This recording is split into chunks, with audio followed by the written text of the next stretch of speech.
नाज़रीन ख़बर है क़रमपुर में जेका शेयर कयूं इलाइक़े की समाजी तंज़ीम ثقلين فائونڈيشن के chairman Mir Asghar Ali Khan Bijarani Karampur cadet college में सेहत की ज़रूरियात के मद्देनज़र रखंदे एम्बुलेंस तोहफ़े तौर डोनेट कई है। मीर असग़र अली ख़ान बजराणी समाजी तंज़ीम ثقلين فائونڈيشن तरफा डोनेट कयल एम्बुलेंस क़रमपुर ڪيڊٽ ڪاليج के प्रिंसिपल ऐं ॿिए अमले हवाले कई।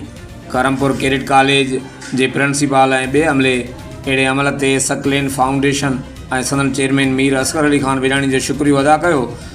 क़रमपुर ڪيڊٽ ڪاليج के अमले जो वधीक चवणो त ثقلين فائونڈيشن के चेयरमैन मीर असग़र अली ख़ान बजराणी तरफा डोनेट कयल एम्बुलेंस कंहिं बि एमरजेंसी सूरत में रेस्क्यू करण लाइ ख़ासी काराइती साबित थी सघे थी ऐं क़रमपुर ڪيڊٽ ڪاليج जी सेहत जी सहूलियात में पिणु इज़ाफ़ो थियो आहे।